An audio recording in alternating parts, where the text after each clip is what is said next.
Long ago in a distant land, I, Aku, the shape-shifting master of darkness, unleashed an unspeakable evil. But a foolish samurai warrior wielding a magic sword stepped forth to oppose me. Before the final blow was struck, I tore open a portal in time and flung him into the future, where my evil is law. Now the fool seeks to return to the past and undo the future that is Aku.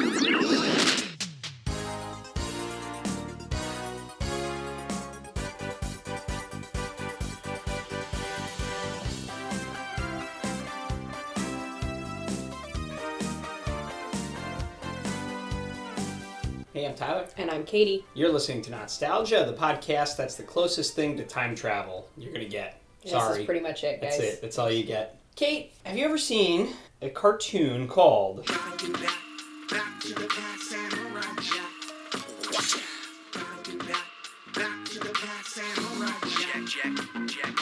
Samurai Jack? No. Surprise, surprise, I have not.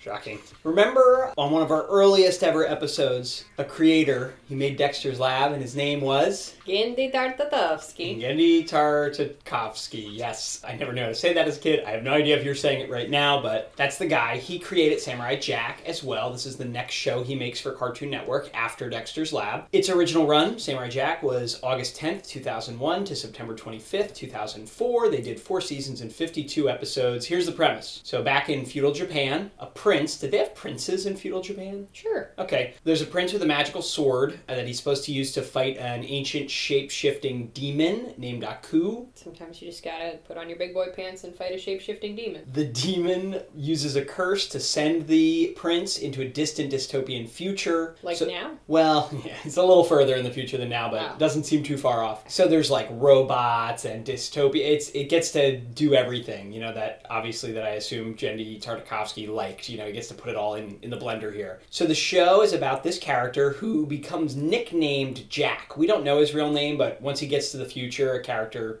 gives him that nickname, and that's what we refer to him as. Okay. So it's about Jack traveling through this weird future, trying to find a way to travel back in time and defeat Aku. He never accomplished this quest in the original run of the show, and for a long time after it ended in 2004, Tartakovsky tried to get a movie made, but it just never happened. And then finally in 2017, 13 years after the end of the show, Cartoon Network let him make 10 more episodes, but they put them on Adult Swim. They're like late night grown-up animation block, so they're a bit more violent and intense. It seems pretty neat, and it takes place after a long time gap, so he's aged. It actually looks pretty cool.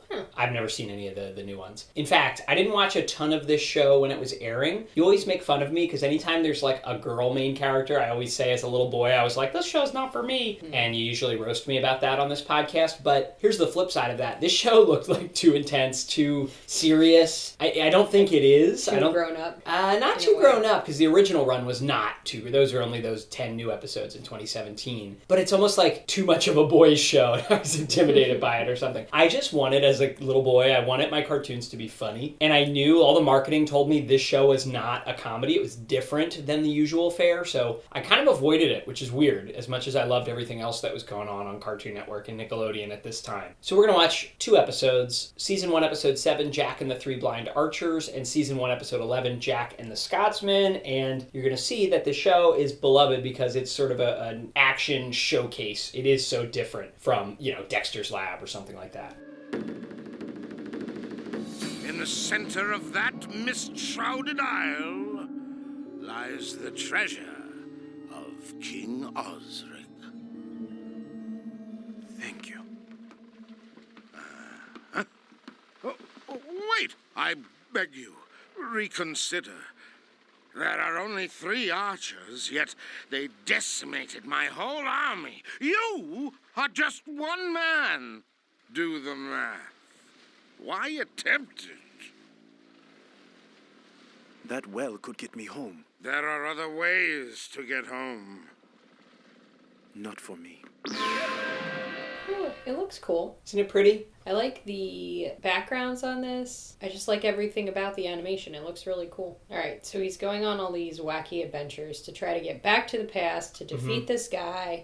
Genndy Tartakovsky. Weird use of the font papyrus. Oh, Minus points. The credits. Right away, what do you think of the pacing of this opening sequence? Nice and slow. I like it. We're just watching this nice quiet forest scene and maybe some redwoods or something, and it's really slow and calm. Also, I'm getting like Matisse vibes from these leaves. It seems very intense. But what am I looking at?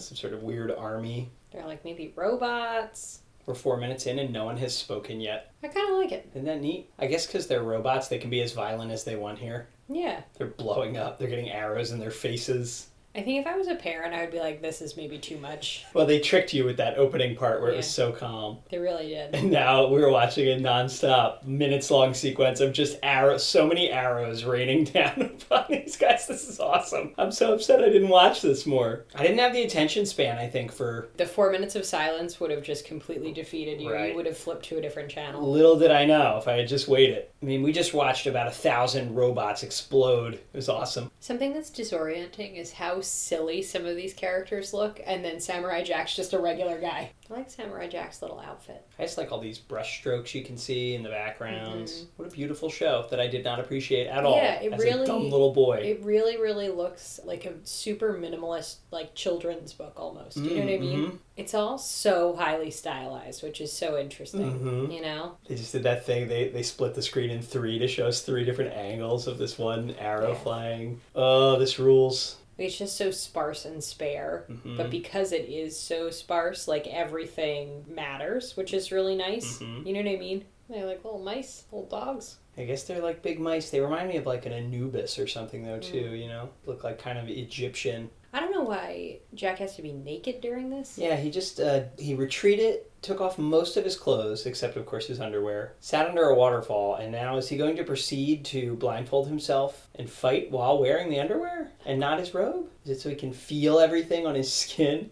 So this is a very different, like, type of training montage than something we would see in, like, Dragon Ball Z, right? Where, like, in Dragon Ball Z, they have to punch for, like, 900 hours, and they just scream the whole time. So in this, he just, like, blindfolded and sat by himself for a hot minute, did a little mindfulness, and now he's good to go. That was such a long but great little quiet sequence. More than most shows we watch on here, even though I usually am very forgiving and like most of the stuff we watch. This is almost out of everything we've ever seen. I feel like they are being very respectful of our time that we've committed to watch this, you know, like they really are maximizing it. Everything seems to matter and be very beautifully crafted. I understand that this is a very sound heavy episode, but the sound design is fabulous. It's got great calves. So you've got like a monkey's paw thing going on where you can make your wish, but something bad may happen. You call that thing dangling off your hip a sword? Looks like a butter knife. You'll not hurt anyone wielding a piece of tinfoil around. You'd be better off using your slippers for a weapon. This is a sword.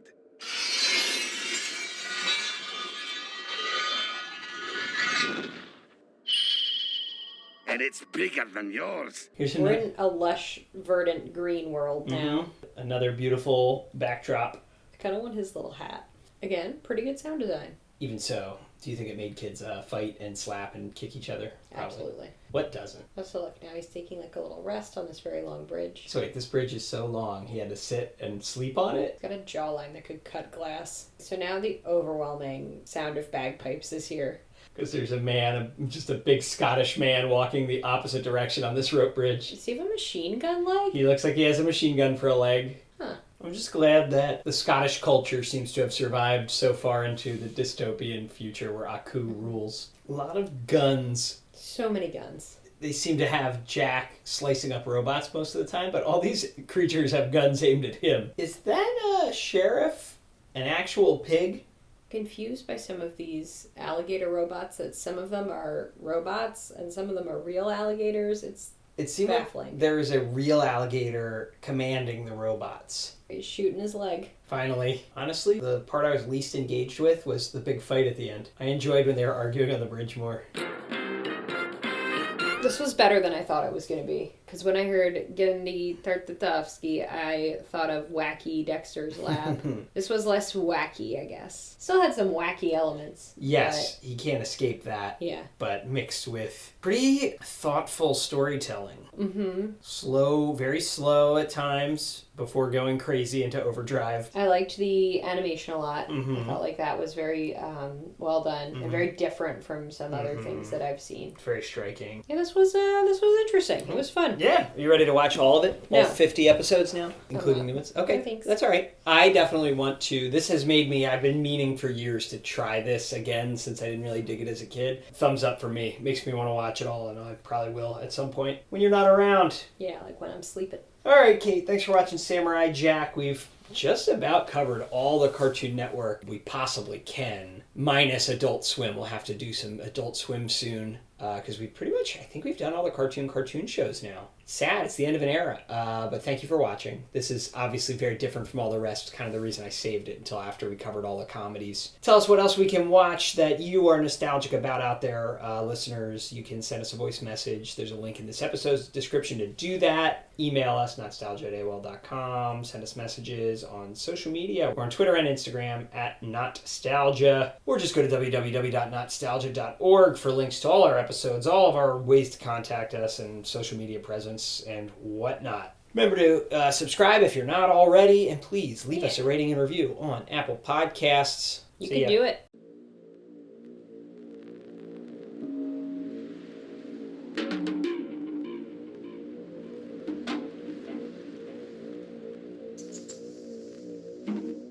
From the creator of Dexter's Laboratory comes an epic new saga.